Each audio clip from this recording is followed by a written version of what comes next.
ನೋಡಿ, ಪ್ರಶ್ನೆ ಪತ್ರಿಕೆ ಸೋರಿಕೆ ಆಗುತ್ತೆ ನೀಡ್ತು ಅಂತಂದ್ರೆ ಏನ್ ಮಾಡ್ತಾ ಇದೆ ಏಜೆನ್ಸಿ, ಕೇಂದ್ರ ಸರ್ಕಾರ ಏನ್ ಮಾಡ್ತಾ ಇದೆ, ಒಂದು ಬಿಗಿ ಬಂದೋಬಸ್ತ್ ಇಡೋಕ್ಕಾಗೋದಿಲ್ವಾ ಅನ್ನೋ ಪ್ರಶ್ನೆಗಳು ಈಗ ವಿದ್ಯಾರ್ಥಿ ವಲಯದಲ್ಲಿ ಕೂಗುಗಳು ಕೇಳಿ ಬರ್ತಾ ಇರೋದು. ಆದ್ರೆ ದೇಶದಲ್ಲಿ ಹಲವೆಡೆ ಈ ರೀತಿ ಹಬ್ತಾ ಇದೆ, ಈ ಒಂದು ಪ್ರಶ್ನೆ ಪತ್ರಿಕೆ ಸೋರಿಕೆ ಆಗ್ತಾ ಇದೆ ಅಂತಂದ್ರೆ ಯಾವ ರೀತಿಯಾಗಿ ನೀಟ್ ಎಕ್ಸಾಮ್ನಲ್ಲಿ ಈ ಪ್ರಶ್ನೆ ಪತ್ರಿಕೆ ಸೋರಿಕೆ ಆಗೋದಕ್ಕೆ ರಾಹುಲ್ ಗಾಂಧಿ ಈಗ ಕಿಡಿಯನ್ನು ಕಾರ್ತಾ ಇದ್ದಾರೆ.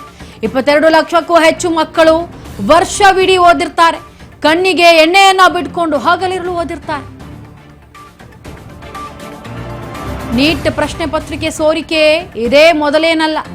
ನೀಟ್ ಪ್ರಶ್ನೆ ಪತ್ರಿಕೆ ಸೋರಿಕೆಗೆ ಈಗ ರಾಹುಲ್ ಗಾಂಧಿ ಕಿಡಿಯನ್ನ ಕಾರ್ತಾ ಇದ್ದಾರೆ.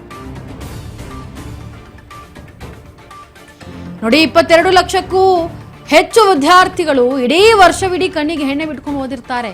ಹಗಲು ಇರಳು ಅನ್ನೋದೇ ತಮ್ಮ ಆಸೆಗಳನ್ನೆಲ್ಲ ಪಕ್ಕಕ್ಕಿಟ್ಟು ಅಷ್ಟು ಒತ್ತನ್ನು ಕೊಟ್ಟು ಓದಿರ್ತಾರೆ. ನೀಟ್ ಎಕ್ಸಾಮ್ನಲ್ಲಿ ನಾವು ಪಾಸ್ ಆಗಬೇಕು, ರ್ಯಾಂಕ್ ಬರಬೇಕು, ಚೆನ್ನಾಗಿ ನಾವು ಓದ್ಕೋಬೇಕು ಅಂತ ಹೇಳಿ ವರ್ಷ ಎಲ್ಲ ಕಣ್ಣಿಗೆ ಎಣ್ಣೆ ಬಿಟ್ಕೊಂಡು ಓದಿದ್ರು ಕೂಡ ಈ ರೀತಿ ಪ್ರತಿಫಲ ಸಿಕ್ಕಿಬಿಟ್ರೆ ಯಾವ ರೀತಿಯಾಗಿ ವಿದ್ಯಾರ್ಥಿಗಳಲ್ಲಿ ಆತ್ಮಸ್ಥೈರ್ಯ ಕುಗ್ಗುತ್ತೆ ಅನ್ನೋದನ್ನು ಗಮನಿಸಬೇಕಾಗತ್ತೆ. ಬಹುಮುಖ್ಯವಾಗಿ ಈಗ ವಿದ್ಯಾರ್ಥಿಗಳ ಕೂಗು ಏನಪ್ಪಾ ಅಂತಂದ್ರೆ, ಕೇಂದ್ರ ಸರ್ಕಾರ ಏನ್ ಮಾಡ್ತಾ ಇದೆ, ಏಜೆನ್ಸಿಗಳು ಏನ್ ಮಾಡ್ತಾ ಇದ್ದಾರೆ ಅಂದ್ರೆ, ಒಂದು ಪ್ರಶ್ನೆ ಪತ್ರಿಕೆ ಸೋರಿಕೆ ಆಗುತ್ತೆ ಅಂದ್ರೆ ಎಷ್ಟರ ಮಟ್ಟಿಗೆ ಸೆಕ್ಯೂರಿಟಿ ಇದೆ ಆ ಪ್ರಶ್ನೆ ಪತ್ರಿಕೆಗೆ ಅನ್ನೋ ಸವಾಲನ್ನ ಒಡ್ತಾ ಇದ್ದಾರೆ ಕೇಂದ್ರ ಸರ್ಕಾರಕ್ಕೆ.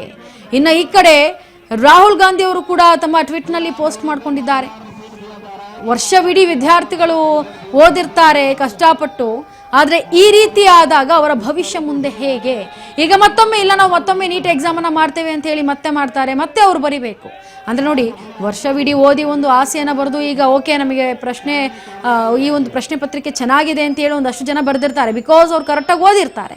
ಇನ್ ಕೆಲವರು ಏನು ಈಗ ಸೋರಿಕೆ ಆಗಿದೆ ಅದನ್ನ ನೋಡ್ಕೊಂಡು ಬಂದು ಯಾರೋ 4 ಜನ ಮಾಡಿದ ತಪ್ಪಿಗೆ ಆ ಒಂದು ಅಷ್ಟೂ ಲಕ್ಷ ಮಂದಿಗೂ ಜನಕ್ಕೂ ಈಗ ತೊಂದರೆ ಆಗ್ತಾ ಇದೆ ಅಂತಂದ್ರೆ, ಮತ್ತೆ ರೀ ಎಕ್ಸಾಮ್ ಮಾಡ್ತೀವಿ, ಮರುಪರೀಕ್ಷೆಯನ್ನ ಮಾಡ್ತೀವಿ ಅಂತಂದ್ರೆ ಆ ವಿದ್ಯಾರ್ಥಿಗಳಲ್ಲಿ, ಆ ಒಂದು ಅಭ್ಯರ್ಥಿಗಳಲ್ಲಿ ಎಷ್ಟು ನೋವಾಗಿರುತ್ತೆ, ಎಷ್ಟು ಆಸೆಗಳನ್ನು ಹೊತ್ತಿರ್ತಾರೆ ಅನ್ನೋದನ್ನ ಗಮನಿಸಬೇಕಾಗುತ್ತೆ. ಈ ಆಸೆಯನ್ನು ಹೊತ್ತಂತಹ ವಿದ್ಯಾರ್ಥಿಗಳಲ್ಲಿ ನಿರಾಸೆ ಆಗೋದಲ್ಲದೆ ಮತ್ತೆ ಮರುಪರೀಕ್ಷೆ ಬರೀಬೇಕು.